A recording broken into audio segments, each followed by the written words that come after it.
আমরা চাঁদাবাজ মুক্ত বাংলাদেশ চাই, জুলুম মুক্ত বাংলাদেশ চাই, ফ্যাসিজম মুক্ত বাংলাদেশ চাই, গুণ খুন খারাপি মুক্ত বাংলাদেশ চাই। আমরা নতুন ভোরের বাংলাদেশ চাই। ওই বাংলাদেশ পাওয়ার জন্য মুনকার প্রতিরোধে, অন্যায় প্রতিরোধে যদি বাঘের বাচ্চার মতো, আবু সাইদের মতো দুই হাত উঁচু করে বুককে টান টান করে প্রসারিত করে দাঁড়াতে হয়, রাজি আছো মুসলমান? কারা কারা রাজি? আল্লাহকে হাত দেখিয়ে প্রতিজ্ঞা করো।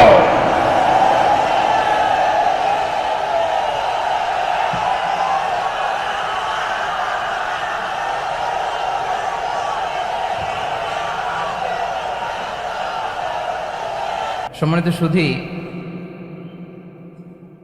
হযরতুল আল্লাম শহীদ মরহুম আল্লামা দেলওয়ার হোসেন সাঈদী রাহিমাহুল্লাহ, ওনার স্মৃতি বিজড়িত আজকের এই ঐতিহাসিক প্যারেড ময়দানের তাফসিরুল কোরআনের প্রোগ্রামে সব আছে।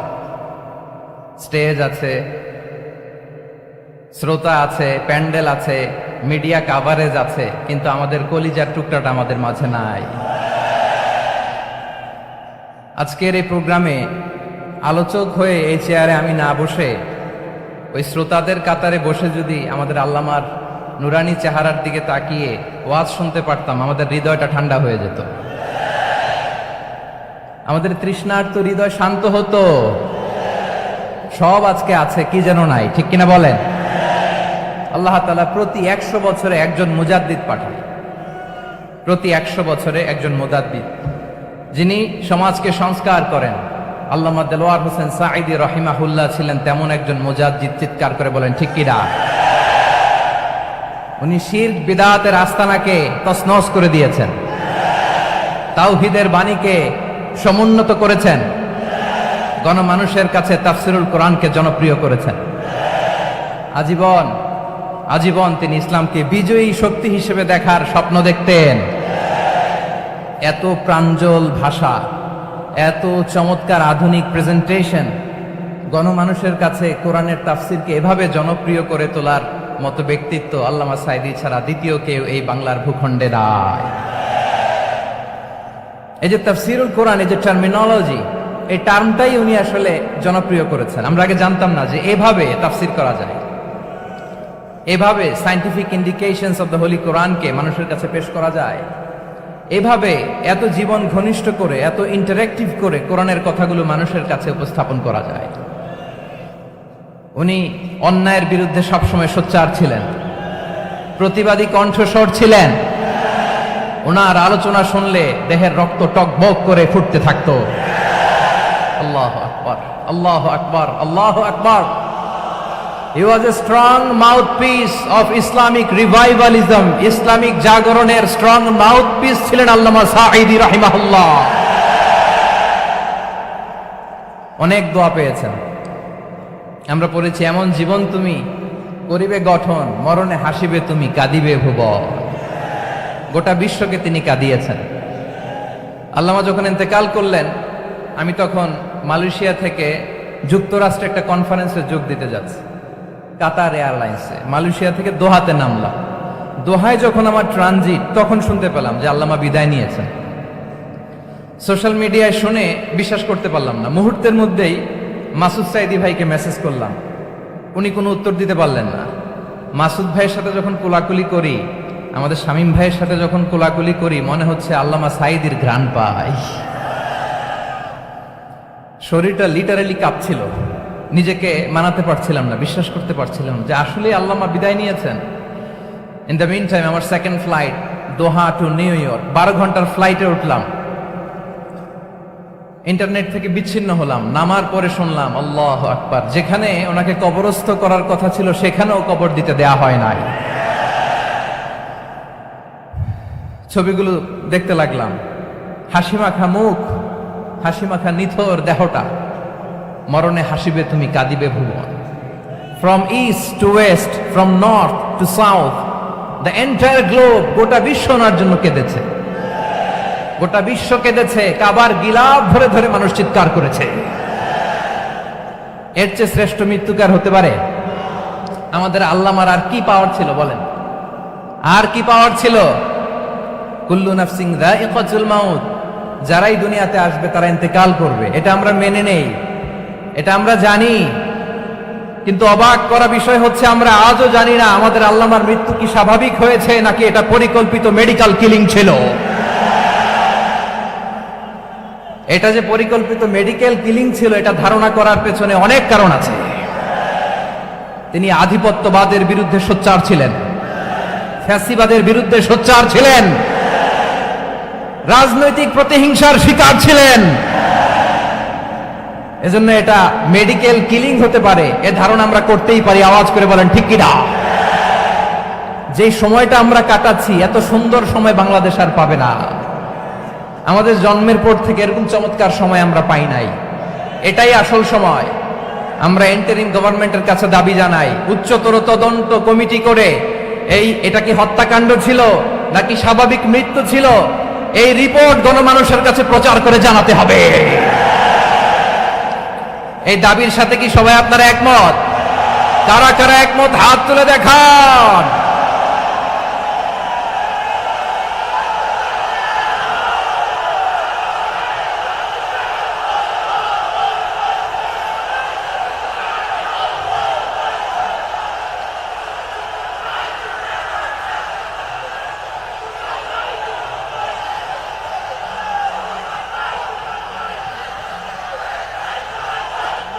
আমার প্রিয় ভাইয়েরা, প্রিয় চট্টলাবাসী, আল্লাহ তাআলা তার এই মুখলেস গোলামকে তার জান্নাতুল ফেরদাউসের মেহমান হিসেবে কবুল করুক, তার জীবনের সকল খেদমাগুলোকে কবুল করুক, জান্নাতুল ফেরদাউসের আলা মাকামে তাকে মেহমান হিসেবে কবুল করুক।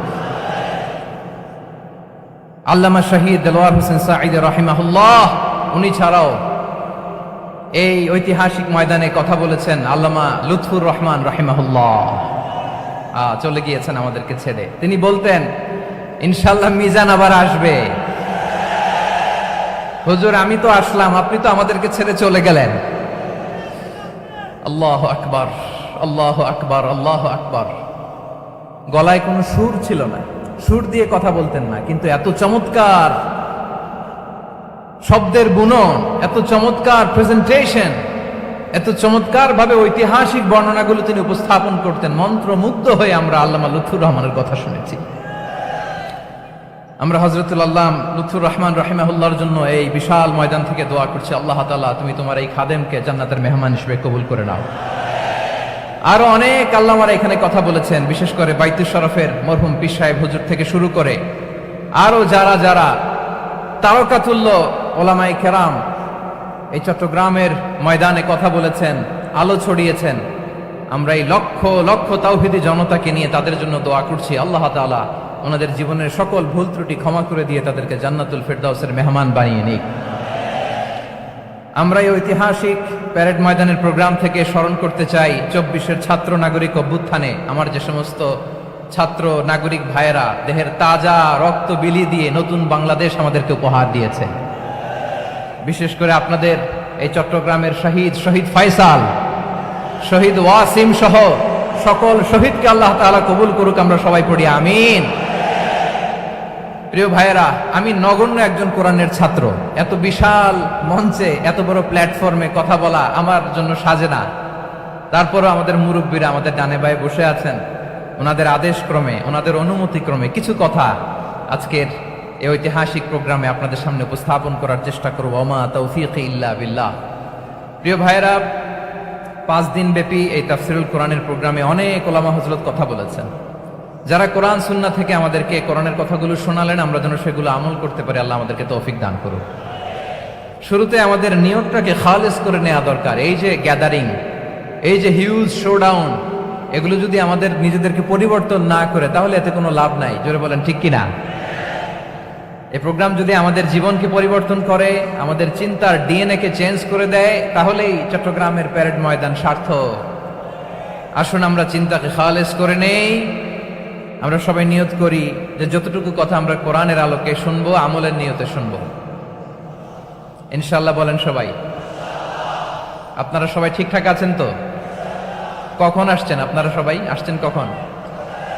সকালে, কেউ দুপুরে, 9টায়? আল্লাহ আল্লাহ। দুপুরের খাবার খাওয়ার সুযোগ হয়েছিল? খান নাই? রোজা রাখছেন? আহা, আমি কি দিয়ে বিদায় দেব আমার এই ভাইগুলোরে? আল্লাহ তুমি আমার ভাইগুলোরে কবুল করো। ইসলামের পক্ষের এই গণজোয়ারকে আগামীর বাংলাদেশের ইসলামের জন্য তুমি কবুল করো।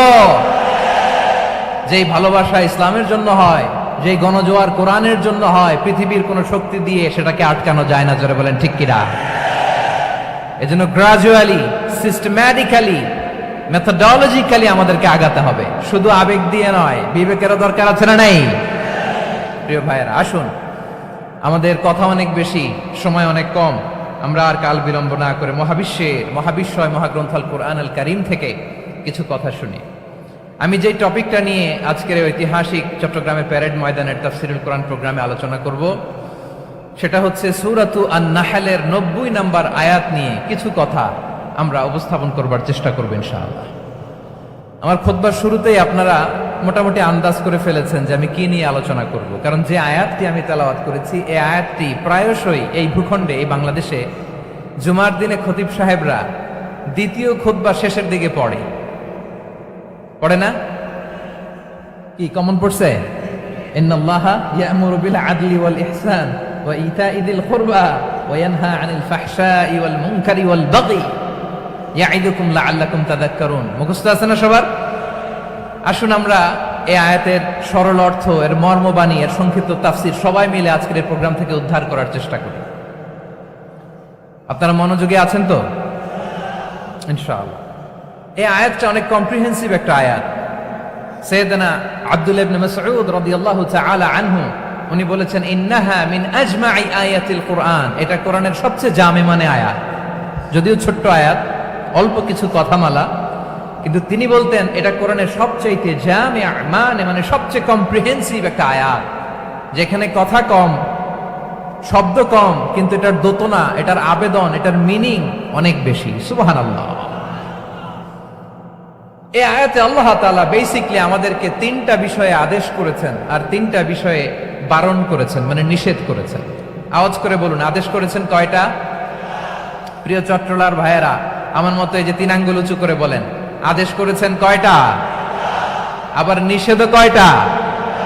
মানবো তো আমরা ইনশাআল্লাহ? বলেন সবাই। 3 do's and 3 don'ts, do's and don'ts, 3টা আদেশ, 3টা নিষেধ। এই 3টা আদেশ আর 3টা নিষেধের ভেতরে আল্লাহ তাআলা গোটা ইসলামী শরিয়ার মূল নির্যাসকে ঢুকিয়ে দিয়েছেন। সুবহানাল্লাহ। এই ছোট্ট একটা আয়াতে গোটা ইসলামী শরিয়ার, the gist, the cream of the creams, গোটা ইসলামী শরিয়ার মূল নির্যাসকে আল্লাহ ঢুকিয়ে দিয়েছেন। 3টা আদেশ আর 3টা নিষেধ। আসুন আমরা সরাসরি কোরআন থেকে শুনি, সবাই পড়ুন। আউযু বিল্লাহি মিনাশ শাইতানির রাজীম। বিসমিল্লাহির রাহমানির রাহিম।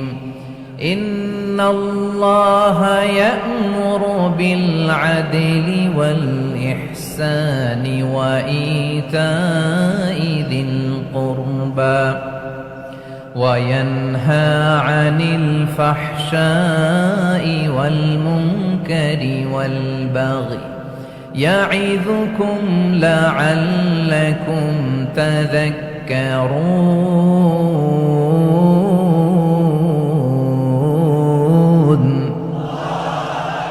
আল্লাহ তাআলা ইরশাদ করছেন, ইন্নাল্লাহা ইয়া'মুরু বিল আদলি ওয়াল ইহসান, নিশ্চয় আল্লাহ তাআলা তোমাদেরকে ন্যায় বিচারের আদেশ দেন, সদাচরণের আদেশ দেন, নিকটাত্মীয়দেরকে দানের আদেশ দেন। আদেশ কয়টা? আওয়াজ করে সবাই বলুন তো কয়টা? নিশ্চয় আল্লাহ তাআলা তোমাদেরকে ন্যায় বিচারের আদেশ দেন, সদাচরণের আদেশ দেন, তিনি তোমাদের নিকটাত্মীয়দেরকে দানের আদেশ দেন, আর তিনি তোমাদেরকে অশ্লীলতা থেকে নিষেধ করেন, মন্দ কাজ থেকে নিষেধ করেন, অবাধ্যতা সীমা লঙ্ঘন থেকে নিষেধ করেন। তিনি তোমাদেরকে উপদেশ দেন যাতে তোমরা শিক্ষা গ্রহণ করো। সুবহানাল্লাহ। উপদেশ দিচ্ছে স্বয়ং কে? 3টা জিনিসের আদেশ। ইয়া'মুরু বিল আদল, সুবিচার ন্যায় বিচারের আদেশ তিনি দেন, ইহসানের আদেশ দেন, যাতে আমরা ইহসান করি, একে অপরের প্রতি সুবিচার করি, মহানুভবতা দেখায়, অনুগ্রহ দেখায়, আর নিকট আত্মীয়দেরকে যেন আমরা দান করি। এই তিনটা আদেশ তিনি দিয়েছেন। আর কোন তিনটা জিনিস থেকে তিনি বারণ করেছেন?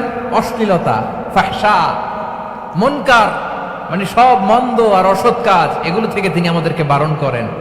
ওয়াল বাগি, অবাধ্যতা, সীমা লঙ্ঘন, এই তিনটা কাজ থেকে তিনি আমাদেরকে বারণ করেন। তিনি আমাদেরকে উপদেশ দেন, স্বয়ং আল্লাহ তাআলা আমাদেরকে উপদেশ দেন, যাতে করে আমরা শিক্ষা গ্রহণ করি। সুবহানাল্লাহ পড়ে। তাহলে আসুন আমরা ধরে ধরে একটা একটা করে সামনের দিকে আগাই। আল্লাহ তাআলা প্রথমে আমাদেরকে আদেশ দিয়েছেন আদালের। ইন্নাল্লাহা ইয়া'মুরু বিল আদল। আওয়াজ করে বলুন আল আদাল। সবাই পড়ুন আল আদাল। আমরা উর্দু জানি, হিন্দি জানি, অনেকে ইংরেজিও জানি, কিন্তু আরবি শব্দগুলো আমাদের মুখ দিয়ে বেরোতে চায় না। আওয়াজ করে বলুন আল আদাল। মাশাআল্লাহ। ইন্নাল্লাহা ইয়া'মুরু বিল আদল। আল্লাহ তাআলা আমাদেরকে আদলের আদেশ দেন। আদল অনেকে না বুঝলেও আদালত শব্দটা বুঝবেন। আদালত, আদালত, আদালত বুঝেন না? যেখানে বিচার কার্যের ফয়সালা করা হয়, কোর্ট কাচারি আদালত, এটা তো ভেরি কমন। এটা শুনছেন না সবাই? আদালত, যেখানে ন্যায় বিচার হবে, সুশাসন হবে। কিন্তু ভাগ্যের কি নির্মম পরিহাস, ওখান থেকে মিথ্যা সাক্ষী দিয়ে মনমতো রায় দিয়ে দেয়া হয়। এগুলোর পরিবর্তন হওয়ার দরকার আছে না নাই? প্রিয় ভাইয়েরা, আদালত, আল আদল, ইংরেজিতে বলে জাস্টিস, ন্যায় বিচার, সুবিচার, সুশাসন, জাস্টিস, আল আদল, সব জায়গায় এই জাস্টিস থাকা দরকার। Justice should be prevail in the society. The mission of all prophet was to uphold the justice. সব নবীর মিশন ছিল এই জাস্টিসকে, আদালকে, সুশাসন আর সুবিচারকে নিশ্চিত করা। পড়েন সুবহানাল্লাহ। And the core message of every divine scripture was to uphold justice. পৃথিবীর সব আসমানি কিতাবের মূল শিক্ষা ছিল এই জাস্টিসকে সমাজে এনশিওর করা, সুবিচার, সুশাসনকে এনশিওর করা। তাহলে প্রিয় ভাইরা, আমরা বুঝতে পারলাম আল আদল শব্দের মানে হচ্ছে ইনসাফ বা সুবিচার বা ন্যায় বিচার। এটা হচ্ছে একটা general meaning, very general meaning. আপনি যদি ইন ডেপথ বুঝতে চান, আরো ভেতরে যান, তাহলে আদল মানে হচ্ছে সমন্বয়, আদল মানে হচ্ছে ভারসাম্য, ব্যালেন্স। আদল মানে হচ্ছে মধ্যম পন্থা। সুবহানাল্লাহ পড়েন। কারণ সব সময় সমান সমান হইলেই সুবিচার হয় না। কথা কি বুঝতেছেন? ইসলামের দ্য কনসেপ্ট অফ আদল, এটা এমন আদল, এটা সব সময় সমান সমান নয়। যখন সমান সমান দেয়া দরকার, ইসলাম সমান সমান দেয়। যখন ব্যালেন্স করা দরকার, চেক এন্ড ব্যালেন্স, সমন্বয়, ভারসাম্য করা দরকার, তখন ইসলাম ভারসাম্য করে দেয়। এটার নাম আদল। সুবহানাল্লাহ। সহজ করে আপনাদেরকে বুঝাই। যেমন ধরুন, একটা পরিবারের 3 জন সদস্য, স্বামী, স্ত্রী আর সন্তান। তাদের সকালবেলার ব্রেকফাস্টে, স্বামীর সকালের নাস্তায় স্বামীর 3টা রুটি লাগে, স্ত্রীর 2টা লাগে, আর সন্তানের 1টা রুটি লাগে। এখন আমি যদি সমান সমান করে আদল করতে চাই, সবাইকে যদি 3টা করে রুটি দেই, তাহলে স্বামী বেচারার জন্য ঠিক আছে? কি বলেন? কথা কি বুঝতেছেন না কষ্ট হয়ে যাচ্ছে? যদি সমান সমানের নিয়মে আগাই, তাহলে 3টা করে যদি রুটি দেই, স্বামীর জন্য ওকে, কিন্তু স্ত্রীর জন্য 1টা বেশি হয়ে যায়। আর সন্তানের জন্য কয়টা বেশি হয়? আচ্ছা, এই তো বুঝতেছেন, মাশাআল্লাহ। আচ্ছা, 2টা করে যদি সবাই রে দেয় সমান সমান নীতিতে, তাহলে স্ত্রীর জন্য, স্ত্রী বেচারির জন্য ঠিক আছে, কিন্তু স্বামীর কয়টা কম পড়ে? আর সন্তানের বেশি হয়ে যায় কয়টা? আচ্ছা, সমান সমান নীতিতে সবাইকে যদি সকালের নাস্তার জন্য 1টা করে রুটি দেই, সন্তানের জন্য ঠিক আছে, কিন্তু স্ত্রী বেচারির কম পড়ে কয়টা? স্বামীর কম পড়ে কয়টা? 2টা। কথা কি বুঝতেছেন? আর আমি যদি স্বামীকে দেই 3টা, স্ত্রীকে দেই 2টা, আর সন্তানকে দেই 1টা, তাহলে কারো অপচয় হবে না। যার যতটুকু দরকার ঠিক ততটুকুই কাজে লাগবে। চিল্লায় বলেন ঠিক কিনা? এটাই হচ্ছে ইসলামের আদল, যেখানে যার যতটুকু দরকার তাকে সেখানে ঠিক ততটুকু দিয়ে দেওয়ার নামই হচ্ছে আদল। চিল্লায় পড়েন আল্লাহু আকবার। রব্বুল আলামিন বলেন, ইউসিকুমুল্লাহু ফি আওলাদিকুম লিযযাকারি মিসলু হাযযিল উনসায়াইন। আল্লাহ তোমাদেরকে ওসিয়ত করেন, তোমাদেরকে আদেশ দেন, উত্তরাধিকার সম্পদ যখন বন্টন হবে, ছেলেরা যতটুকু পাবে, মেয়ে পাবে তার অর্ধেক। সুবহানাল্লাহ বলেন। দেখেন, ছেলে যদ্দূর, মেয়ে অর্ধেক, ছেলে ডবল পাবে। আপাত দৃষ্টিতে মনে হয় এখানে অবিচার হয়েছে, কিন্তু আসলে কি অবিচার হয়েছে? আপনি বিয়ের ক্ষেত্রে যান, ওইখানে আবার ছেলে মোহরানা দেয়, মেয়ে সেখানে মোহরানা পায়। তাহলে চেক এন্ড ব্যালেন্স, ভারসাম্য, ব্যালেন্স, মধ্যম পন্থা এখানে আছে না নাই? এটাই হচ্ছে ইসলামের আদল। আল্লাহ তাআলা এই আদলের আদেশ দিয়েছেন, সুবিচার, ন্যায় বিচার, সুশাসন এবং ভারসাম্যের আদেশ দিয়েছেন। প্রিয় ভাইয়েরা, একটি শান্তিময় সমাজ, একটা সমৃদ্ধ সমাজ, একটা মানবিক সমাজ যদি আমরা পেতে চাই, এই আয়াতের মধ্যে যতগুলো পয়েন্ট আছে সবগুলোর বাস্তবায়ন লাগবে। কথা বুঝতে পেরেছেন? বলেন, আওয়াজ করে বলেন, আমরা একটা শান্তির সমাজ চাই কি চাই না? আমরা একটা সমৃদ্ধ বাংলাদেশ চাই কি চাই না? আমরা একটা মানবিক বাংলাদেশ চাই কি চাই না?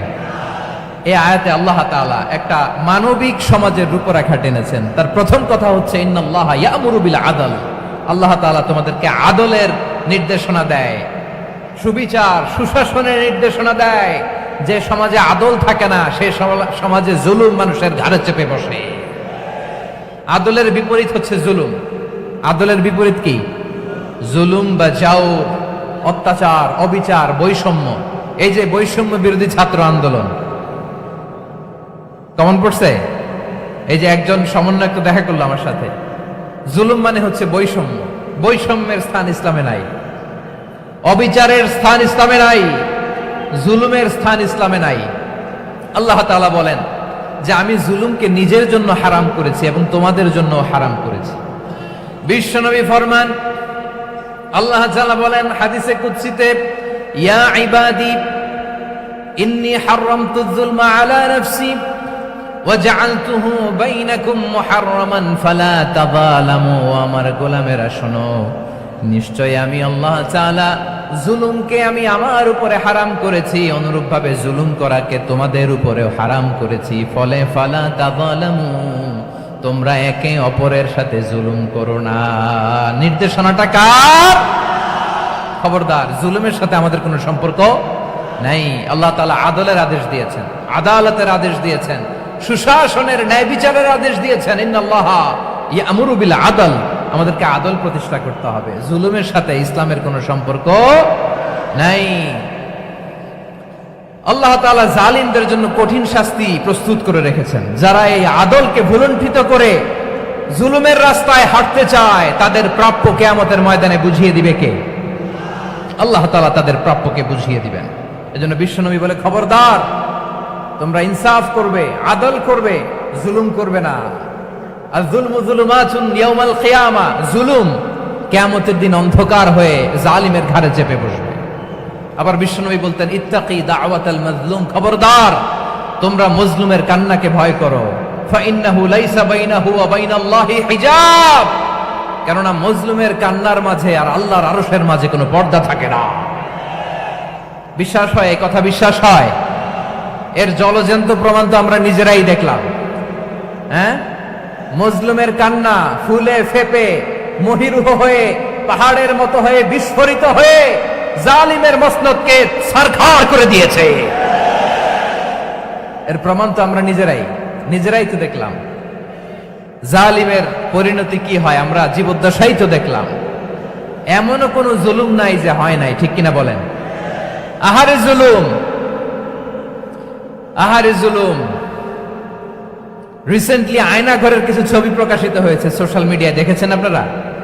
হ্যাঁ, ছোট্ট একটা জায়গা, স্বাধীন মানুষকে প্রাণীর মতো, পাখির মতো খাঁচায় বন্দি করে রেখেছে। কখন দিন কখন রাত কিচ্ছু জানে না, কখন দিন কখন রাত কিছু জানে না। বছরের পর বছর কেটে গিয়েছে। এক্সট্রা জুডিশিয়াল কিলিং এর কোনো হিসাব নাই। বিচার বহির্ভূত হত্যা, এনফোর্স ডিসঅ্যাপিয়ারেন্স, গুম, যেটা সবচাইতে বড় মানবতা বিরোধী অপরাধ। কত মানুষ যে গুম হয়েছে তার কোনো ইয়ত্তা নাই।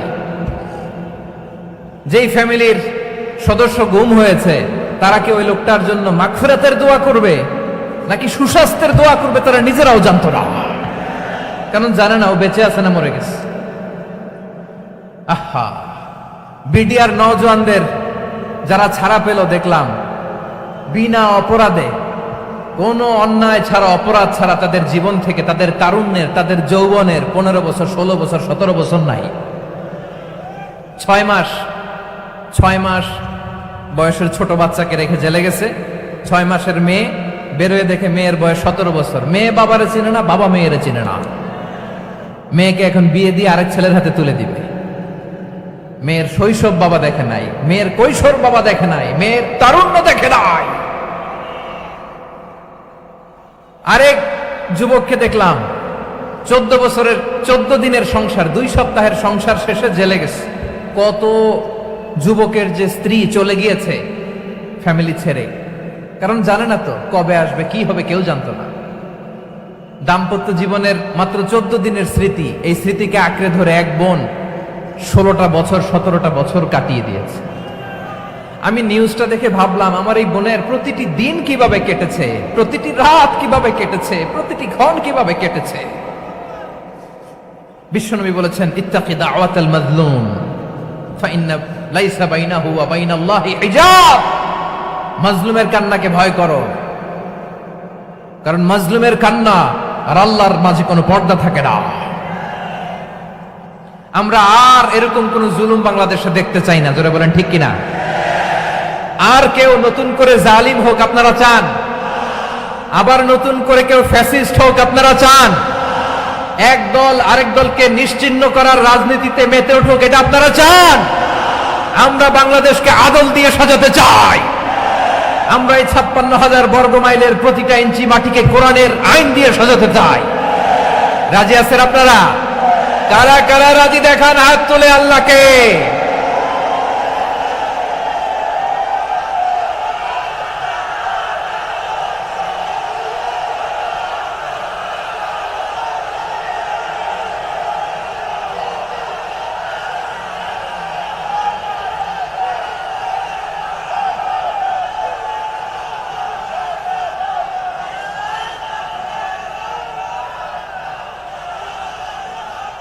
বসুন আমার প্রিয় বীর চট্টলার তৌহিদি মুসলমান, আমরা আর নতুন করে কেউ জালিম হোক এটা চাই না। নতুন করে আবার কেউ ফ্যাসিস্ট হোক আমরা চাই না।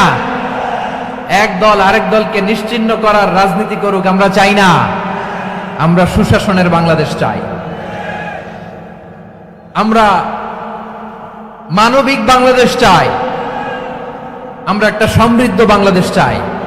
আমরা বিশ্বের বুকে সম্মান নিয়ে মাথা উঁচু করে দাঁড়াতে চাই, ঠিক কিনা বলেন? আল্লাহ বললেন, এটা যদি তোমরা চাও, একটা সমৃদ্ধ সমাজ যদি বিনির্মাণ করতে চাও, মানবিক সমাজ যদি বিনির্মাণ করতে চাও, আমি তোমাদেরকে সেজন্য প্রথমে আদালতের নির্দেশ দিলাম। ইন্নাল্লাহা ইয়া'মুরু বিল আদল, নিশ্চয় আল্লাহ তাআলা তোমাদেরকে ন্যায় বিচার, সুশাসন এটার আদেশ দেন। সুবহানাল্লাহ। আদাল, ন্যায় বিচারের আদেশ আল্লাহ তাআলা কোরআনের বিভিন্ন আয়াতে দিয়েছেন। আল্লাহ তাআলা বলছেন, ইন্নাল্লাহা ইয়া'মুরুকুম আন তুআদ্দুল আমানাতি ইলা আহলিহা ওয়া ইযা হাকামতুম বাইনান নাসি আন তাহকুমু বিল আদল ইন্নাল্লাহা নি'ম্মা ইয়া'iদুকুম বিহি ইন্নাল্লাহা কানা সামিআন বাসীরা। আল্লাহ তাআলা বললেন, আল্লাহ আদেশ দিচ্ছেন, যে ব্যক্তি আমানতের হকদার তার হাতে তোমরা আমানত পৌঁছে দাও। আর যখন তোমরা বিচার কার্য করবে, বিচার ফয়সালা করবে, আদালতের সাথে করো। সুবহানাল্লাহ বলেন। ওয়াইদা হাকামতুম বাইনান নাসি আন তাহকুমু বিল আদল, আদালতের সাথে করবা। আল্লাহ তাআলা বলেন, যারা জাজ হবে, বিচারক হবে, তাদের যদি বাদী বিবাদীর কারো সাথে শত্রুতা থাকে, কারো সাথে যদি কোনো ধরনের রেষারেষি থাকে, আল্লাহ বলেন বিচার কার্য করতে যে ওই শত্রুতা রেষারেষির কারণে আদালতের বাইরে যে অবিচার করে বিচার করো না।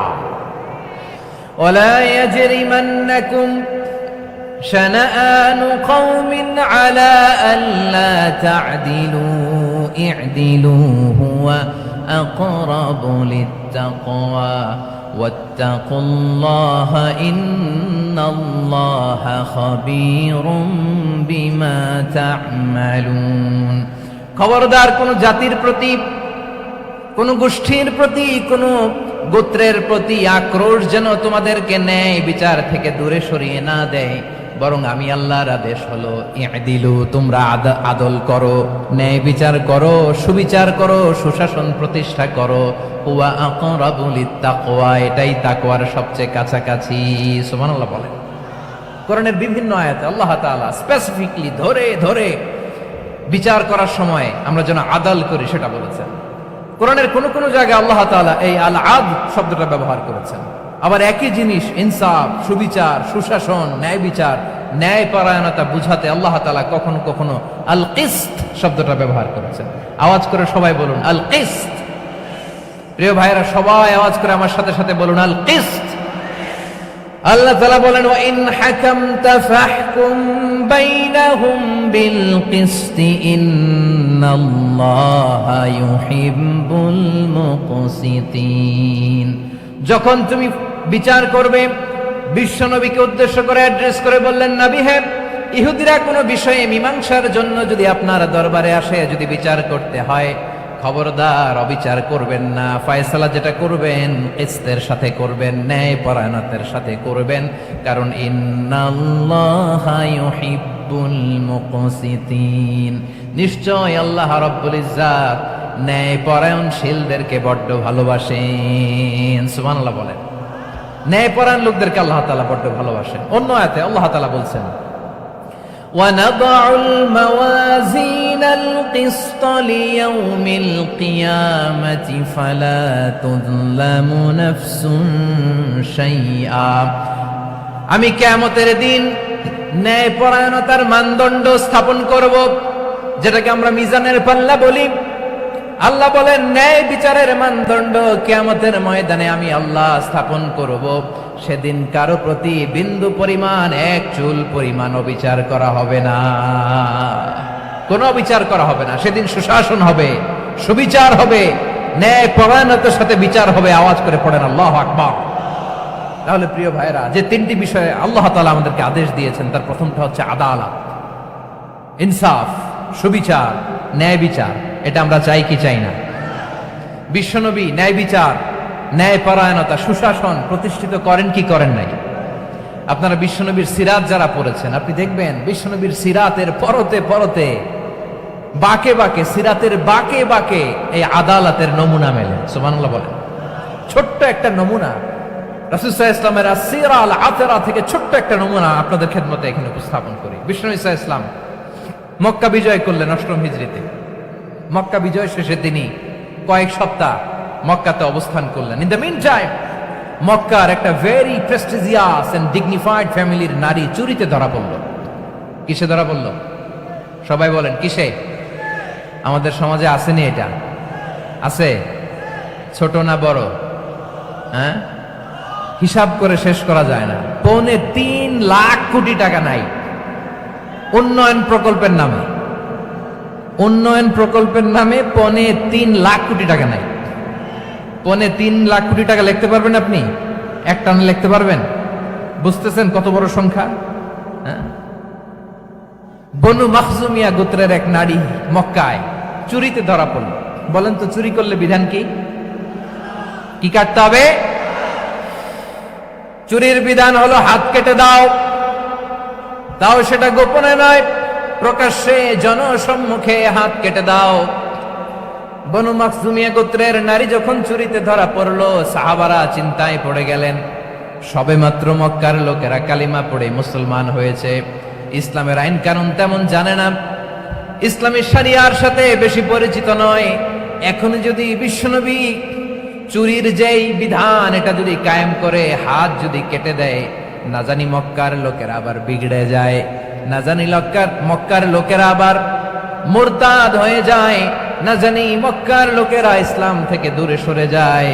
চলো চলো, সাহাবীরা মিলে পরামর্শ করলেন, চলো বিশ্বনবীর কাছে যে বলি, ও নবী, শুধু কেবলমাত্র একমাত্র এই নারীর জন্য চুরির হাত কাটার বিধানটা আপনি একটু থামিয়ে দেন। চুরির হাত কাটার যে বিধান এইখানে একটু রহিত করে দেন, বাকিগুলা কইরেন মদিনাতে যে চলবে, কিন্তু মক্কায় এবারের জন্য মাফ করে দেন। কিন্তু কে বলবে? এই যে পরামর্শ, সাজেশন, এটা কে দিবে বিশ্বনবীর কাছে? সাহাবারা চিন্তায় পড়ে গেলেন। আল্লাহর নবীর সামনে দাঁড়িয়ে আল্লাহর দেয়া হুদুদ, আল্লাহর দেয়া বিধান থামিয়ে দেওয়া, মাফ করে দেওয়া, এই কথা বিশ্বনবীর সামনে বলার সাহস তো কেউ রাখে না। কেউ কেউ বলল, বিশ্বনবীর পালক পুত্র যায়েদ বিন হারেসার সন্তান উসামারে বিশ্বনবী নাতির মতো আদর করে, বড্ড বেশি ভালোবাসে উসামারে। এজন্য সাহাবারা উসামাকে বলতো হিব্বু রাসূলিল্লাহ, বিশ্বনবীর ভালোবাসা। কি বলতো? সাহাবীরা বললেন, বিশ্বনবীর ভালোবাসা হিব্বু রাসূলিল্লাহ, উসামারে পাঠাও। উসামারে বিশ্বনবী নাতির মতো স্নেহ করে, মায়া করে, ভালোবাসে। আমরা পারবো না, উসামা পারবে। সবাই মিলে ফুলিয়ে ফুসিয়ে ওসামাকে, ছোট্ট ওসামাকে রাজি করালো। ওসামা এমন এমন কথা যে তুমি বিশ্বনবীর কাছে বলতে হবে, পারবা নাকি? ওসামা বলে, পারবো। সাইয়েদনা ওসামা রাদিয়াল্লাহু তাআলা আনহু তরুণ সাহাবী বিশ্বনবীর কাছে গেলেন, যে বললেন, নবী, বনু মাখজুমিয়া গোত্রের এক নারী চুরিতে ধরা পড়েছে, এবারের জন্য কি এই মহিলাটারে মাফ করে দিলে হয় না? এবারের জন্য একটু ক্ষমা করা যায় না নবী?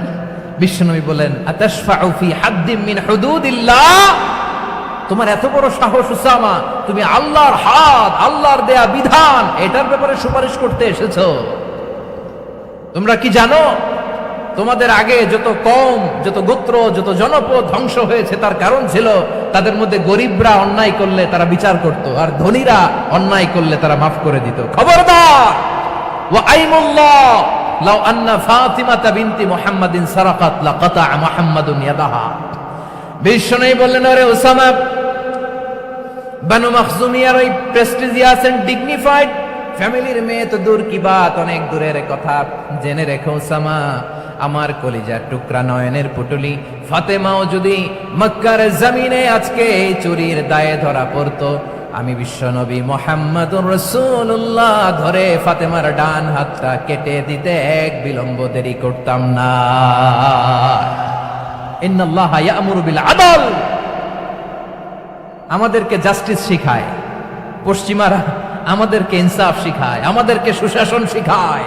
আর ইনসাফ, সুশাসন, ন্যায় বিচার, সুবিচার, জাস্টিস কারে বলে বিশ্বনবীর বায়োগ্রাফি থেকে জেনে নাও। এই ছিল বিশ্বনবী সাল্লাল্লাহু আলাইহি ইসলামের আদালতের নমুনা। আপনি যদি সাইয়েদনা ওমর ফারুকের জীবনের দিকে তাকান, এমন কঠোর, এমন বীর সেনানী ছিলেন। সাইয়েদনা ওমর ফারুক যদি রাস্তার এই মাথা দিয়ে হাঁটা শুরু করতেন, শয়তান ওমর ফারুককে দেখলে ওই রাস্তা রেখে দিয়ে অন্য রাস্তা দিয়ে হাঁটতো। সুবহানাল্লাহ। ওমর ফারুক রাদিয়াল্লাহু তাআলা আনহু কি পার্সোনালিটি ছিল, কি পার্সোনালিটি! আমাদের এলাকায় ছোট বাচ্চারা রাতে ভাত খেতে চায় না, আমার মেয়েটাও খেতে চায় না। এই এটা দিব, ওইটা দিব, আজকে মাহফিলে আসার সময় বলে দিছে লিস্ট করে এটা এটা আনতে হবে। তো ছোট্ট বাচ্চাদের অনেক বায়না থাকে, ওরা রাতে খেতে চায় না। তো মায়েরা বিভিন্ন ভয় দেখায়, এই বাঘ আসবে, বাঘ আসবে খাও, এই ভূত আসবে, ভূত আসবে খাও। আপনারা কি বলেন চট্টগ্রামে? কি আসবে? হ্যাঁ, ভূত, ভূত, ভূত আসবে, বাঘ আসবে, খাও খাও খাও, তাড়াতাড়ি খাও। তো বাচ্চারা এগুলো শুনে ভয়ে খেতে শুরু করে। মদিনার জমিনেও একই ঘটনা ঘটতো। মদিনার ছোট্ট ছোট্ট সোনামণিরা খেতে চাইতো না। তো মায়েরা বলতো, হা হুয়া ইয়াতি উমর, হা হুয়া ইয়াতি উমর, ওই যে উমর আসতেছে, উমর। ওমরে ফারুকের কথা শুনলেই বাচ্চারা একেবারে ঠান্ডা। সুবহানাল্লাহ পড়বেন না? প্রভু তুমি বলেছ রাসূল দেবে না, বলনি দেবে না ওমর, বলনি দেবে না হামজা তারি, খালিদ বিজয় সমর। প্রভু তুমি বলেছ রাসূল দেবে না, বলনি দেবে না ওমর, বলনি দেবে না হামজা তারি, খালিদ বিজয় সমর। প্রভু তুমি বলেছ রাসূল দেবে না। আল্লাহু আকবার। ওমর ফারুক রাদিয়াল্লাহু তাআলা আনহু, ওনার কথা শুনলে গায়ের মধ্যে গুজবাম হয়, গায়ের পশমগুলো দাঁড়িয়ে যায়। সুবহানাল্লাহ বলেন। কি পার্সোনালিটি ছিল, কি ব্যক্তিত্ব ছিল! মুনাফিকরা ওমর ফারুককে জমের মতো ভয় পেতেন। শয়তান, ভূত শয়তান এই রাস্তা দিয়ে আসলে শয়তান অন্য রাস্তা দিয়ে হাঁটত। ওমরে ফারুক রাদিয়াল্লাহু তাআলা আনহুর জীবনে যদি দেখেন, তাহলে সেখানে আপনি আদালতের, ইনসাফের, সুশাসনের, জাস্টিসের নমুনা দেখতে পাবেন। কয়টা শুনবেন?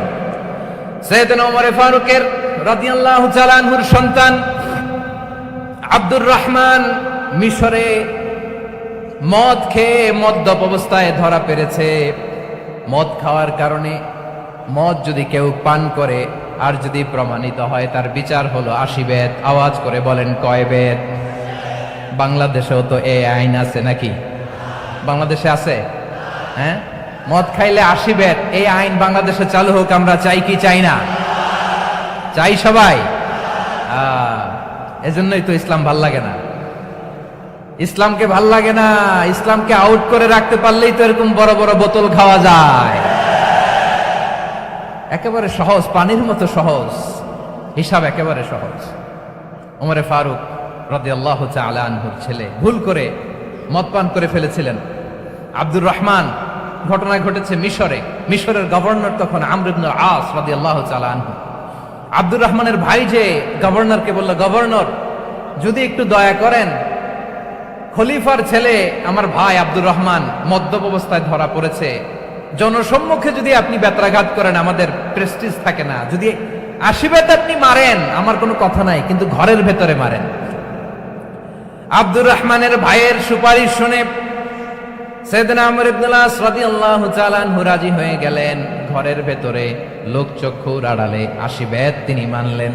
কিন্তু ঘটনাক্রমে এই কথা লুকিয়ে লুকিয়ে ঘরের ভেতরে 80 বেত মারার কথা সাইয়েদনা ওমর ফারুক মদিনা থেকে জানতে পারলেন। মদিনা থেকে তিনি ফরমান জারি করলেন, এই বিচার যেমনটি আমর ইবনে আস আদায় করেছে, এটা প্রকৃতপক্ষে আদায় হয় নাই। আসো সবাই মদিনায় আসো, আমর ইবনে আস মদিনায় আসো, আব্দুর রহমানও আসো, সবাই আসো, জনসম্মুখে এই বিচার কার্যকর করতে হবে। সাইয়েদনা ওমর ফারুক মসজিদে নববীর পিলারের মধ্যে নিজের ছেলেকে বাঁধলেন, আবার জনসম্মুখে 80টা বেত তার গায়ের মধ্যে মারলেন। মাজমুয়ে ফাতাওয়া ইবনে তাইমিয়া রাহিমাহুল্লাহ উনি এটা নকল করেছেন। এটা সবচেয়ে বিশুদ্ধ মত। আরো অনেক মত আছে, মারা গেছে কবরের উপর, ওগুলো বাদই দিলাম। কেমন খলিফা ছিলেন, কেমন খলিফা! পশ্চিমারা তোমরা জাস্টিস আমাদেরকে শেখাও, ইনসাফ কারে বলে, সুশাসন আমাদেরকে তোমরা শেখাও। ওমরে ফারুক রাদিয়াল্লাহু তাআলা আনহু ওইটাকে, ওই বিচারকে তিনি ধর্তব্য মনে করেন নাই। মদিনাতে এনে আবার জনসম্মুখে আবার 80 বেত মেরেছেন। মিশরে ওমরে ফারুক রাদিয়াল্লাহু তাআলা আনহু আমর ইবনে আসকে গভর্নর করে পাঠালেন। সেখানে আমর ইবনে আসের ছেলে একটা প্রতিযোগিতায় রানার আপ হয়েছে। এক মিশরি সেখানে চ্যাম্পিয়ন হয়েছে। রানার আপ বুঝতে পেরেছেন তো? রানার আপ সেকেন্ড হয়েছে, এক মিশরি হয়েছে চ্যাম্পিয়ন প্রথম। কিন্তু গভর্নরের ছেলে ও জিততে পারে নাই। ও রাগে ওই মিশরির গায়ের মধ্যে কয়েকটা লাঠি দিয়ে বাড়ি মেরেছে।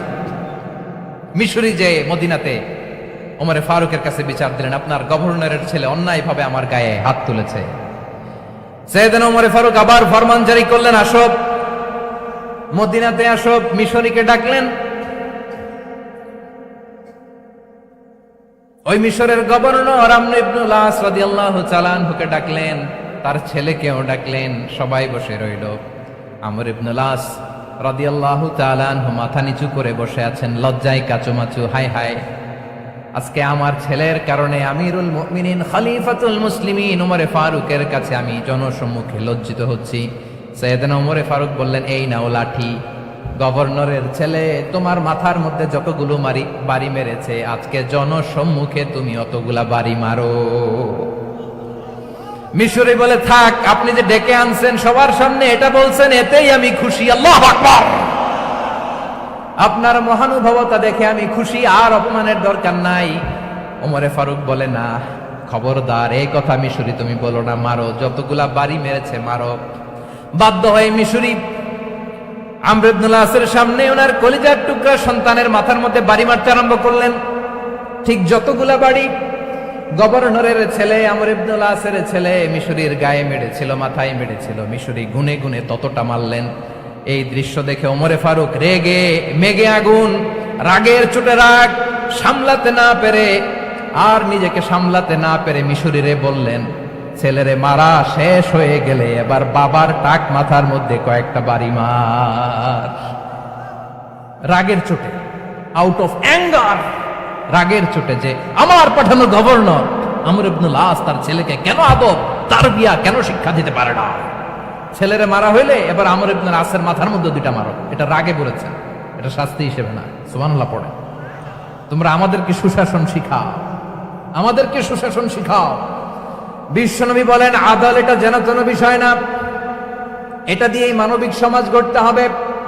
আল্লাহ তাআলা কিয়ামতের কঠিন ময়দানে, যেদিন স্বামী স্ত্রীকে চিনবে না, স্ত্রী স্বামীকে দেখে পালিয়ে যাবে, বন্ধু বন্ধুরে চিনবে না, পীর সাহেব মুরিদরে চিনবে না, মুরিদ পীর সাহেবরে চিনবে না, দলের কর্মী তার নেতারে চিনবে না, নেতা তার কর্মীরে চিনবে না, বন্ধু বন্ধুরে দেখে পালাবে। এই কঠিন মুহূর্তে সূর্যটা মাথার কাছে চলে আসবে, জমিনটা তামার জমিন হবে, আজকের জমিনের মতো নয়।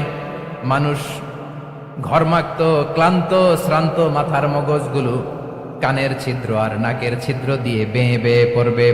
বিশ্বনবী ফরমান, কিয়ামতের ওই কঠিন ময়দানে 7 শ্রেণীর ব্যক্তিকে রব্বুল আলামিন তার আরশের নিচে ছায়া দিবেন। তার মধ্যে প্রথম শ্রেণীর ব্যক্তি হলো ইমামুন আদিল। ইমামুন আদিল, ন্যায়পরায়ণ শাসক, যে ইনসাফের সাথে বিচার করে, যে জাস্টিস সমাজে সার্ভ করে, যে সুশাসন নিশ্চিত করে, ওই ইমামুন আদিল। আদিল শব্দটা বুঝছেন না? ইন্নাল্লাহা ইয়া'মুরু বিল আদল, পাইছেন? আদিল। 7 শ্রেণীর ব্যক্তিকে আল্লাহ তাআলা সুশীতল আরশের নিচে ছায়া দিবেন, যেদিন তার দেয়া ছায়া ছাড়া কোনো ছায়া থাকবে না। এর প্রথম হচ্ছে ইমামুন আদিল, ন্যায়পরায়ণ শাসক। চিল্লায় বলেন সুবহানাল্লাহ।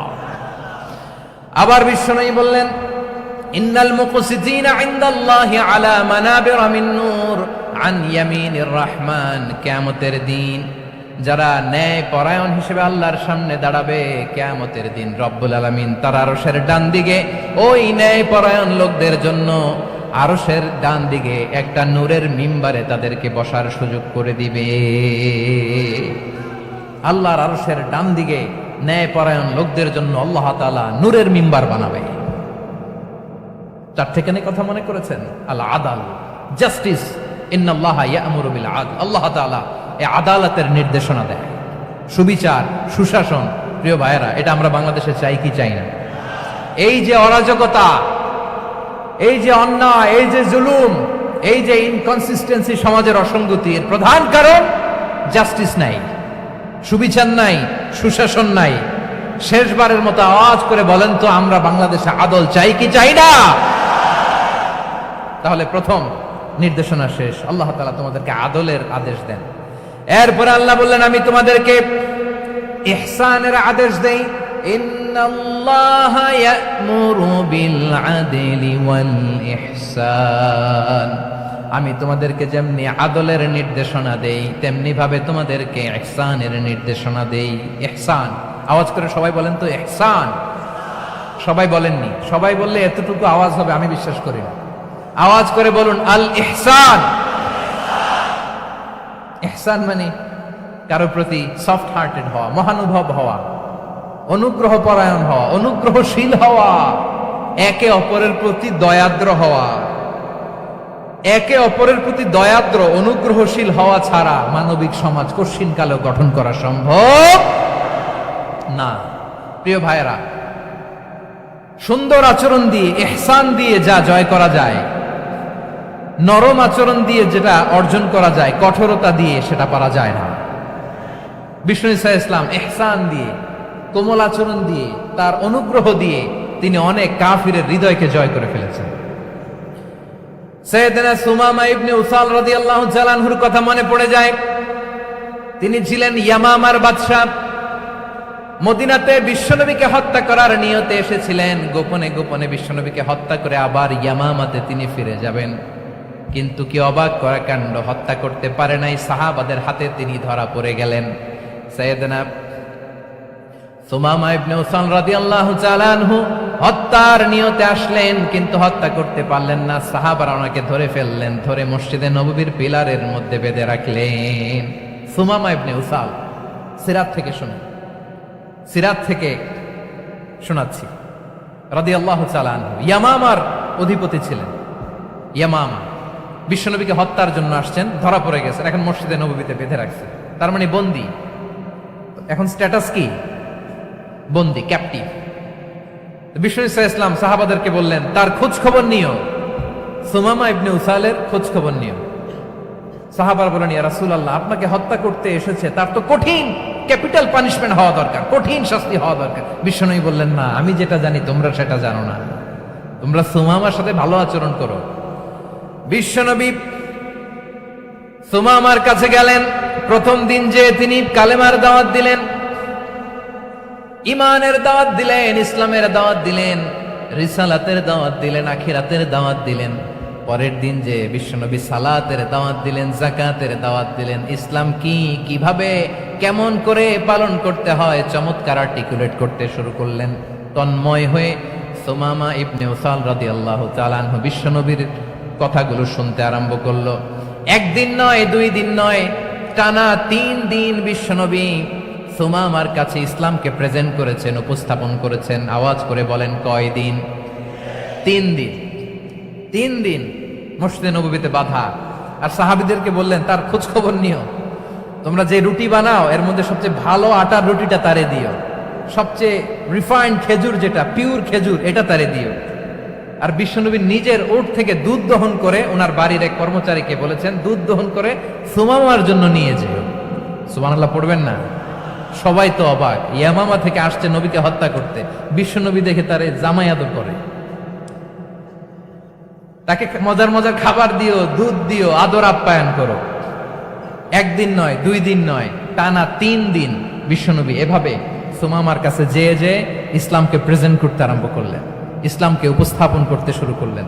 আর তাকে চমৎকার এন্টারটেইনমেন্ট, আপ্যায়ন দিতে আরম্ভ করলেন। টানা 3 দিন যখন ইসলামের দ্য বিউটিজ অফ ইসলাম, ইসলামের সুমহান বাণী, সৌন্দর্য তার কাছে উপস্থাপন শেষ, তাকে আপ্যায়ন শেষ, বিশ্বনবী বললেন সাহাবাদেরকে, যাও এবার সুমামার হাতের পায়ের রশি দুটো খুলে দাও। সাহাবারা বললেন, ইয়া রাসূলুল্লাহ, কি বলেন আপনি? ও তো হত্যাকারী, সুযোগ পায় নাই, আপনারে মারতে পারে নাই, ছেড়ে দিলে আবার ও আপনার উপর তলোয়ার নিয়ে ঝাঁপিয়ে পড়বে। নবী, এই সিদ্ধান্ত আপনি নিতে যাবেন না। বিশ্বনবী বললেন, যেটা বলেছি সেটা করো, সুমামার রশিগুলো ছেড়ে দাও, সুমামার হাতে পায়ের রশিগুলো যে তোমরা খুলে দাও। সাহাবারা তর্ক জুড়ে দিলেন, লা ইয়া রাসূলুল্লাহ, এমনটা করবেন না, তো ভয়ঙ্কর, ভয়ঙ্কর খুনি, কি জানি কি হয়ে যায়। বিশ্বনবী বললেন, না, তার হাতে পায়ের রশিগুলো খুলে দাও। সাহাবারা বিশ্বনবীর কথা মতো তার হাতে পায়ের রশিগুলো খুলে দিল। সুমামা মুহূর্তের মধ্যে মসজিদে নববী থেকে বের হয়ে ইয়ামামায় ফিরে না যে মসজিদে নববীর পাশে একটা খেজুর বাগান ছিল, সেখানে চলে গেলেন। সেখানে একটা ছোট্ট কুয়া ছিল, কুয়ার পানি দিয়ে তিনি গোসল করলেন। সুবহানাল্লাহ পড়েন। কুয়ার পানি দিয়ে গোসল করে মসজিদে নববীর সামনে এসে বিশ্বনবী এবং সাহাবাদের সামনে দাঁড়িয়ে সাব্বাবা উঁচু করে বললেন, আশহাদু আল্লা ইলাহা ইল্লাল্লাহ ওয়া আশহাদু আন্না মুহাম্মাদান আবদুহু ওয়া রাসূলুহু। আল্লাহু আকবার। আমি সাক্ষ্য দিচ্ছি আল্লাহ ছাড়া কোনো ইলাহ নাই, আর মুহাম্মদ আল্লাহ তাআলার প্রেরিত বান্দা এবং রাসূল। প্রিয় ভাইয়েরা, ইহসান দিয়ে যা জয় করা যায়, কঠোরতা দিয়ে সেটা কঠিনকালেও জয় করা যায় না। আওয়াজ করে বলেন ঠিক কি না? এবার সুমামা দাঁড়িয়ে বলে, ওগো নবী, আমি তো কালিমা পড়ে মুসলমান হয়ে গেলাম, এবার শোনেন, এই মুহূর্তের আগে আপনার চেহারার চাইতে নিকৃষ্ট কোনো চেহারা আমার কাছে ছিল না, কিন্তু শাহাদা পাঠ করার পরে আপনার চেহারার চাইতে উত্তম শ্রেষ্ঠ কোনো চেহারা আমার কাছে আর নাই। ও নবী, আজকের দিনের আগে ইসলাম ধর্মের চেয়ে নিকৃষ্ট অপছন্দনীয় কোনো ধর্ম আমার কাছে ছিল না, কিন্তু এই মুহূর্ত থেকে ইসলামের চেয়ে সেরা শ্রেষ্ঠ পছন্দনীয় কোনো ধর্ম আমার কাছে নাই। নবী গো, আজকের দিনের আগে মদিনার চাইতে অপছন্দনীয় নিকৃষ্ট কোনো শহর আমার কাছে ছিল না, কিন্তু এই মুহূর্তের পর থেকে মদিনার চাইতে কোনো শ্রেষ্ঠ শহর আমার জানা নাই। সে ছিল গমের বড় ডিলার, গম বেচত। কি বেচত? তার গম কিনে মক্কার লোকেরা রুটি খাইতো। সে ঘোষণা দিল, আজকে থেকে মক্কাবাসীদের জন্য সব গম আমি হারাম করে দিলাম, মক্কাবাসী এখন না খেয়ে মরে। সুবহানাল্লাহ পড়বেন না? মক্কাবাসী বিশ্বনবীর কাছে আসলেন, এসে বললেন, মুহাম্মদ, আমরা তো তোমার ভাই, তোমার চাচা, তোমার ভাতিজা, তোমার আত্মীয়, তুমি সুমামারে বলো সে যেন আবার গমের সাপ্লাই মক্কার জন্য অনুমতি দিয়ে দেয়। বিশ্বনবীর অনুমতি ক্রমে সুমামা আবার মক্কাতে গম পাঠাতে শুরু করলো। পড়েন সুবহানাল্লাহ। ইহসান, ইহসান দিয়ে আপনি যেটা জয় করতে পারবেন, you can win the heart of your enemies. ইহসান দিয়ে আপনি আপনার শত্রুর হৃদয়কে জয় করতে পারবেন। আওয়াজ করে বলেন ঠিক কিনা? এজন্য আল্লাহ বললেন, ওয়ানফিকু ফি সাবিলিল্লাহি ওয়ালা তুলকু বিআইদিকুম ইলাত তাহলুকাহ ওয়া আহসিনু ইন্নাল্লাহা ইউহিব্বুল মুহসিনিন। তোমরা আল্লাহর রাস্তায় দান করবে আর নিজেরা নিজেদেরকে ধ্বংসের হাতে ঠেলে দিও না। তোমরা একে অপরের প্রতি ইহসান করবে, কারণ ইহসানকারীদেরকে আল্লাহ বড্ড ভালোবাসেন। সুবহানাল্লাহ পড়েন। আবার সূরা রহমানে আল্লাহ বললেন, হাল জাযাউল ইহসানি ইল্লাল ইহসান ফাবিআইয়ি আলা, সবাই পড়েন, ফাবিআইয়ি আলাই রাব্বিকুমা তুকাযযিবান। ইহসানের প্রতিদান হিসেবে ইহসানি হয়। বিশ্বনবী সুমামার প্রতি যেমন ইহসান করেছেন, সুমামাও ঠিক তেমন ইহসান ফিরিয়ে দিয়েছে। ঠিক কিনা বলেন? তাহলে এক নম্বরে হচ্ছে আদ, ন্যায় বিচার। দুই নম্বরে সবাই বলেন ইহসান, সদাচরণ। ইহসান দুই ধরনের প্রিয় ভাইরা, ইহসান ফিল ইবাদা, ইহসান ফিল মুআমালা। ইহসান ফিল ইবাদা হচ্ছে একাগ্র অনুভবে ইবাদতে ডুব দেওয়া, এর নাম ইবাদতের ইহসান। সুবহানাল্লাহ পড়ে। বিশ্বনবী বলেন ইহসান মানে কি জানো নাকি? হাদিসে জিবরিলে সাইয়েদনা জিবরিল আলাইহিস সালাম বিশ্বনবীকে বললেন, আখবিরনি আনিল ইহসান। নবী আমাদেরকে বলেন ইহসান মানে কি? বিশ্বনবী বললেন, আনতা আবুদাল্লাহা কাআন্নাকা তারাহু ফাইন লাম তাকুন তারাহু ফাইন্নাহু ইয়ারাক। ইহসান মানে হলো এমন ভাবে তুমি আল্লাহর সামনে নিজেকে উজাড় করে ইবাদত করবে, তুমি ভাববে তুমি আল্লাহকে দেখতে পাচ্ছ। আর এটা যদি ভাবা তোমার জন্য কঠিন হয়ে যায়, অন্তত এতটুকু তুমি ভাববা যে আল্লাহ তোমাকে দেখতে পাচ্ছেন। ঠিক কিনা বলেন? ও আমার বীর চট্টলার ভাইয়েরা, কেউ যেটা দেখে না সেটা দেখে কে? এই বিশ্বাস হৃদয়ের মধ্যে আছে? নামাজে যখন দাঁড়ান এই ফিলিংসটা আনা যাবে? হ্যাঁ, এশার সালাত তো এখনো হয় নাই না? আলোচনা শেষে এশার সালাত এখানে অনুষ্ঠিত হবে, তাই না? আচ্ছা বলুন তো, আমরা এশার সালাত পর্যন্ত বেঁচে থাকবো এই গ্যারান্টি আছে কার কার? হাত তোলেন। কয়েকজন হাত তুলছে পেছনে, না বুঝে তুলে ফেলছে। এশা পর্যন্ত যে আমরা হায়াত পাবো কোনো গ্যারান্টি আছে? সবাই আওয়াজ করে বলেন, গ্যারান্টি আছে? গ্যারান্টি নাই। এজন্য বিষ্ণু ইসলাম বলেছে, এমন ভাবে নামাজে দাঁড়াও, ইবাদত করো, মনে করো হতে পারে এটাই আমার জীবনের শেষ নামাজ। পারফর্ম দ্য সালাহ as if this is your last and final prayer. এমন ভাবে সালাতে দাঁড়াও, ভাবো হতে পারে এটাই তোমার জীবনের শেষ নামাজ। এমন ভাবে নামাজে দাঁড়াও, ভাবো এটাই শেষ নামাজ। তাহলে নামাজে একাগ্রতা বাড়ায় দিবে কে?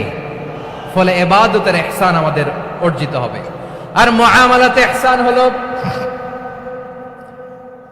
বিশ্বনবী বলেন, ইন্নাল্লাহা তাবারাকা ওয়া তাআলা কাতাবাল ইহসানা আলা কুল্লি শাই ফাইদা কাতালতুম ফাআহসিনুল কিতলা ওয়া ইযা যাবাহতুম ফাআহসিনুয যাবহা ওয়ালিয়ুহিদ্দা আহাদুকুম শাফরাতাহু ওয়ালিয়ুরিহ যাবিহাতাহু। ইহসান দুই ধরনের। আওয়াজ করে বলতে হবে, কয় ধরনের? সবাই বলুন আওয়াজ করে, কয় ধরনের? একটা হচ্ছে ইহসান ফিল ইবাদা, ইবাদতে ইহসান। ইবাদতে ইহসান কি? একাগ্র অনুভব দিয়ে ইবাদত করা, মন প্রাণ দিয়ে ইবাদত করা। আর মুআমালাতে ইহসান কি? সব কাজে, দৈনন্দিন কাজে, কর্মে, সামাজিক অ্যাক্টিভিটিতে কোমলতা প্রদর্শন করা, অনুগ্রহের সাথে সবকিছু করা। আল্লাহ তাআলা, ইন্নাল্লাহা তাবারাকা ওয়া তাআলা কাতাবাল ইহসানা আলা কুল্লি শাই, তিনি সব কিছুর ব্যাপারে ইহসানকে আবশ্যক করেছেন। সবকিছু, মুমিনের সব কাজে ইহসানের পরশ থাকবে।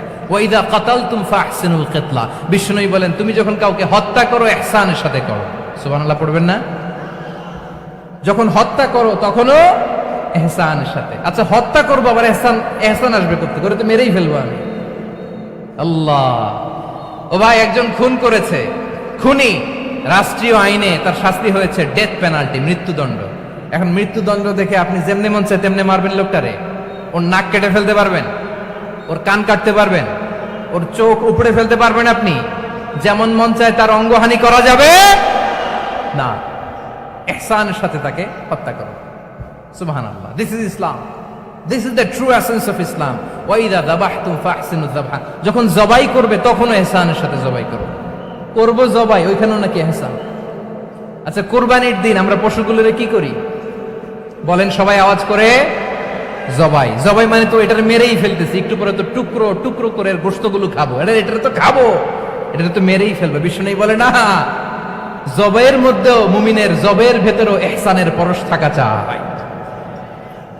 যখন জবাই করবে প্রাণীটাকে হাত পা টাইট করে বেঁধে নাও, ছুরিটাকে শার্পেন করে নাও, ধারালো করে নাও, যাতে অল্প সময়ে জবাইটা হয়ে যায়, প্রাণীটা যাতে কম কষ্ট পায়। সুবহানাল্লাহ পড়ে। দিস ইজ কল্ড ইহসান। ইহসান আল্লাহ তাআলা যেমনি আদলের আদেশ করেছেন, ন্যায় বিচার, জাস্টিস এনশিওর করতে বলেছেন, সমাজে ইহসানের ব্যবহার, ইহসানের অনুশীলন তিনি করতে বলেছেন। এজন্য মুমিনের প্রতিটি কাজে, আমার চট্টগ্রামের ভাইয়েরা আমার দিকে তাকান, খেয়াল করে শুনুন, মুমিন জীবনের প্রতিটি কাজে ইহসানের পরশ থাকা চাই।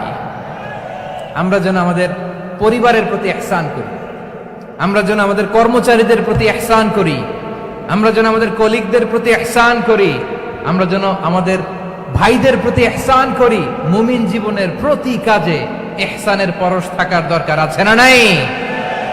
কথা বুঝতে পেরেছেন? তাহলে আল্লাহ তাআলার তিনটা আদেশ ছিল, কয়টা গেল? ভুলে গেছে, ভুলে গেছে চট্টগ্রাম। তিনটা আদেশের মধ্যে কয়টা বললাম? প্রথমে কি ছিল? আদল। 2 নম্বরে, 3 নম্বরে রব্বুল আলামিন বললেন ওয়া ইতাইদিল কুরবা, নিকটাত্মীয়দেরকে দান করো। নিকট আত্মীয়দেরকে দাও, যারা তোমাদের ব্লাড কানেকশনের আত্মীয় তাদেরকে তোমরা দাও। এখানে জেনারেলি বললেন দাও, কি দিব সেটা তিনি এখানে বলেন নাই, সেটা তিনি সূরাতুল ইসরার মধ্যে বলেছেন। আল্লাহ বলেন ওয়া আতিযাল কুরবা হাক্কা, নিকট আত্মীয়দেরকে তাদের অধিকার, তাদের প্রাপ্য তোমরা বুঝিয়ে দাও। দেখেন, একটা শান্তির সমাজ, একটা সমৃদ্ধ সমাজ, একটা মানবিক সমাজ গঠনের জন্য আল্লাহ তাআলা বেশি না, মাত্র 3টা অর্ডার, 3টা ভার্ডিক্ট তিনি জারি করেছেন। 1 নাম্বার সুশাসন, ন্যায় বিচার। 2 নাম্বার ইহসান। 3 নাম্বার নিকটাত্মীয়, যারা কাছের, তোমার ভেরি ক্লোজ রিলেশনশিপে আছে, তাদেরকে দাও। দাও, দিলে বাড়িয়ে দেয় কে? অনেকে দিতে চায় না, কৃপণতা করে। দিলে বাড়ায় দেয় কে? ও মিয়া, মদিনার মধ্যে সবচাইতে গরিব সাহাবী ছিল বেলাল রাদিয়াল্লাহু তাআলা আনহু। ওনার এন্টায়ার অ্যাসেট, সম্পদের পরিমাণ কতদূর জানেন? একটা লুঙ্গি। বেলাল রাদিয়াল্লাহু তাআলা আনহু, ওনার টোটাল ওয়েলথের এস্টিমেশন হচ্ছে মাত্র একটা লুঙ্গি। একটা লুঙ্গি, টোটাল ওয়েলথ এস্টিমেশন, টোটাল সম্পদের পরিমাণ বেলাল রাদিয়াল্লাহু তাআলা আনহুর কি ছিল? কথা বোঝে নাই বোধহয়, কি ছিল? ওই বেলাল রাদিয়াল্লাহু তাআলা আনহুকে বিষ্ণু ইসলাম বলেছেন আনফিক ইয়া বেলাল, ও বেলাল তুমিও দাও। ওয়ালা তাখশা মিন যিল আরশি ইখলালা, আরশের অধিপতির তো কোনো ঘাটতি নাই, তুমি দিলে ওই আল্লাহ তোমারে বাড়ায় দিবে। এজন্য আমার প্রিয় ভাইয়েরা, দিলে কমে না, দিলে বাড়ে। অনেকে ধরে রাখে, নতুন কিছু নিতে পারে না, হাত দিয়ে যেটা ধরে রেখেছেন এটা দিয়ে দেন, বড় একটা ধরার সুযোগ পাবেন। জোরে বলেন ঠিক কিনা? ধরেন 5 কেজি ওজনের একটা ধরে রাখছেন, এখন 10, এটা না ছাড়লে 10 কেজি ধরতে পারবেন আপনি? আচ্ছা, 10 কেজির জিনিস একটা আছে হাতে, ওইটা যদি ছেড়ে দেন তাইলেই না 15 কেজি ধরতে পারবেন। কথা বলেন ঠিক কিনা? তাহলে দিলে বাড়িয়ে দেয় কে? রব্বুল আলামিন বললেন 3 নাম্বার আদেশ হলো তোমাদের প্রতি সমাজটারে কেমন করে মানবিক সমাজ, সুন্দর সমাজ গড়বা। 3 নাম্বার আদেশ হলো ওয়া আতিদাল কুরবা হাক্কা, নিকটাত্মীয়দেরকে তাদের প্রাপ্য বুঝিয়ে দাও। এই নিকটাত্মীয়দেরকে তাদের অধিকার বুঝিয়ে দেওয়া, প্রাপ্য বুঝিয়ে দেওয়াতে আমাদের গাফলতি আছে না নাই? চট্টগ্রামে নাই? মাশাআল্লাহ আছে, আছে। অনেকে দেখবেন অনেক আল্লাহওয়ালা, তাহাজ্জুদ গুজার, সেজদা দিতে দিতে কপালে কালো দাগ ফেলে দিছে, সে তার বোনের হকটা আদায় করে নাই। আছে না নাই? হ্যাঁ, এখানেও আছে। সর্বনাশ। অনেক বড় হাজী সাহেব, বিশাল লম্বা দাড়ি, ছেলেরে সব দিয়ে দিছে, মেয়েরে কিছু দেয় নাই, মেয়ের হক আদায় করে নাই। আছে না নাই? এই হাজী সাহেবেরা, এই আল্লাহ আল্লাহরা কিয়ামতের ময়দানে আটকে যাবে। আপনি অন্যের অধিকার নষ্ট করেছেন, তাদের রাইটস কে ভায়োলেট করেছেন। এজন্য আল্লাহ তাআলা বলেন, কারো অধিকার যদি কেউ নষ্ট করে, ওই সমাজটা মানবিক সমাজ কঠিনকালেও হতে পারে না। এজন্য 3 নম্বর আল্লাহ বললেন, ওয়া ইতা ইদিল কুরবা, নিকটাত্মীয়দেরকে দাও। কি দিবা? তাদের অধিকার দিয়ে দাও। বোনের অধিকার বুঝিয়ে দাও, মেয়ের অধিকার বুঝিয়ে দাও, ফুফুর অধিকার বুঝিয়ে দাও। দেখবেন অনেক মায়েরা ছেলের পাতে মুরগির রান দেয়, মেয়ের পাতে দেয় মুরগির ঠ্যাং। এরকম আছে না নাই? ছেলেরা কি দেয়? মুরগির। মেয়ের পাতে কি দেয়? তো মেয়ের কি মুরগির রান খেতে মনে চায় না? মনে চায় না? এমনটা করা যাবে না। নিকটাত্মীয়দেরকে অধিকার দিয়ে দাও, নিকটাত্মীয়ের সাথে সুসম্পর্ক রাখো। আদেশটা কার? এজন্য প্রিয় ভাইয়েরা, জীবনে যদি বারাকা অর্জন করতে চান, নিকটাত্মীয়দের সাথে সুসম্পর্ক রাখতে হবে, তাদের জন্য উপহার পাঠাতে হবে। বিশ্বনবী বলেন, লা ইয়াদখুলুল জান্নাতা কাতে, যে ব্যক্তি আত্মীয়তার সম্পর্ককে ছিন্ন করে দেয়, সে কঠিনকালেও আল্লাহর জান্নাতে ঢুকবে না। আপনি কি এটারে সহজ হাদিস মনে করছেন? এটা সহজ কথা। আপনি ভাবছেন আপনার নামাজ আপনারে বাঁচাতে পারবে, আপনার রোজা বাঁচাতে পারবে, আপনার তাহাজ্জুদ আপনারে বাঁচাতে পারবে? অধিকার নষ্ট করলে কিছুই আপনারে বাঁচাতে পারবে না। এজন্য নিকট আত্মীয়দেরকে দিতে হবে বেশি বেশি। বিশ্বনবী বলেন, ইন্না সাদাকাতা আলাল মিসকিনি সাদাকা ওয়া আলা যির রাহিমি ইসনাতান সাদাকাতুন ওয়া সিলা। মিসকিনরে দান করলে শুধু দানের সওয়াব হয়, নিকট আত্মীয়কে দান করলে দুইটার সওয়াব হয়। সাদাকার সওয়াব হয়, আবার আত্মীয়তার বন্ধন অটুট রাখার সওয়াব হয়ে যায়। আবার বিশ্বনবী বললেন, মান সাররাহু আইয়ুবসাতা লাহু ফি রিজকিহি ওয়া ইউনসা লাহু ফি আসারিহি ফালইয়াসিল রাহিমা। যে ব্যক্তি তার রিজিকের প্রশস্ততা চায় আর হায়াতে বরকত চায়, সে যেন তার আত্মীয়ের সাথে সুসম্পর্ক রাখে। আমার প্রিয় চট্টলার ভাইয়েরা, আমাদের রিজিক বাড়ুক, এটা আমরা চাই কি চাই না? সবাই চান? হ্যাঁ, আমাদের রিজিকে প্রশস্ততা আসুক, চাই কি চাই না? আমাদের হায়াতে বরকত আসুক, আমরা চাই কি চাই না? এই দুইটা যদি চান, তাহলে নিকটাত্মীয়দের সাথে সুসম্পর্ক রাখবেন। পারবেন? তাহলে সমাজটারে মানবিক সমাজ বানায় দিবে কে? 3টা আদেশ চলে গেল। কয়টা? আওয়াজ করে বলেন। 1 নম্বরে কি ছিল? 2 নম্বরে, 3 নম্বরে নিকটাত্মীয়দেরকে দান। আপনাদেরকে আরো শোনার আগ্রহ আছে? আপনাদের মনোযোগ আছে না গেছে? কষ্ট হচ্ছে না? মাশাআল্লাহ, মাশাআল্লাহ। তাকবীর পড়ুন, লিল্লাহি তাকবীর।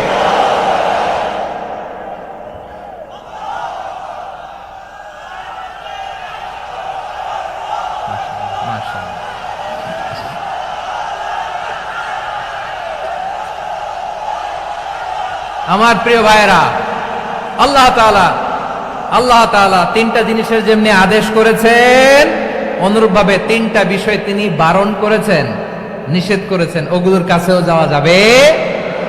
শুনবেন। রাব্বুল আলামিন বলেন, ওয়ায়ানহা আনিল ফাহশাই ওয়াল মুনকারি ওয়াল বাগি। আমি যেমনি 3টি বিষয়ে আদেশ করলাম, অনুরূপভাবে 3টি বিষয়ে বারণ করলাম, নিষেধ করলাম। আমার 1 নাম্বার নিষেধাজ্ঞা হলো অশ্লীলতার প্রতি। ফাহশা, ওয়ায়ানহা আনিল ফাহশা। আল্লাহ তাআলা অশ্লীলতাকে নিষেধ করেছেন। কোন জিনিসকে? সবাই বলুন, কোন জিনিসকে? যত ধরনের, যত টাইপের, যত ক্যাটাগরির অশ্লীলতা হতে পারে, সব অশ্লীলতাকে হারাম করেছেন কে? ফাহশা মানে কি? কথায়, কাজে, আচরণে, কমেন্ট, ফেসবুকের কমেন্টসে যত ধরনের নোংরামো আছে, যত ধরনের অশ্লীলতা আছে, এটাকে আরবিতে বলে ফাহশা। এটাকে কি বলে? রাব্বুল আলামিন বলেন, কুল ইন্নামা হাররামা রাব্বিয়াল ফাওয়াহিশা মা যাহারা মিনহা ওয়া মা বাতান ও নবী, আপনি বলে দেন আমার রব প্রকাশ্য অপ্রকাশ্য, স্পষ্ট কিংবা অস্পষ্ট, দৃশ্যমান কিংবা অদৃশ্যমান সব অশ্লীলতাকে হারাম করেছেন। সব ধরনের অশ্লীলতা হারাম, সব ধরনের। আল্লাহ তাআলা আমাদেরকে অশ্লীলতা থেকে বাঁচান, অশ্লীলতা থেকে তিনি আমাদেরকে হেফাজত করুক, পড়েন আমিন। এবার বলেন, আমাদের সমাজে অশ্লীলতা আছে না নাই? চট্টগ্রামে নাই? আমি কই নাই, ওনারা বলে আছে। দেখছেন, আমি সামহাও বাঁচায় দেওয়া ট্রাই করতেছি, আমি সামহাও বাঁচায় দেওয়া ট্রাই করতেছি, ওনারা বলে আছে। অশ্লীলতা নানা ভাবে, নানা নামে, নানা মোড়কে আমাদের সমাজে আছে না নাই? সংস্কৃতির নামে, ফ্যাশনের নামে, বিনোদনের নামে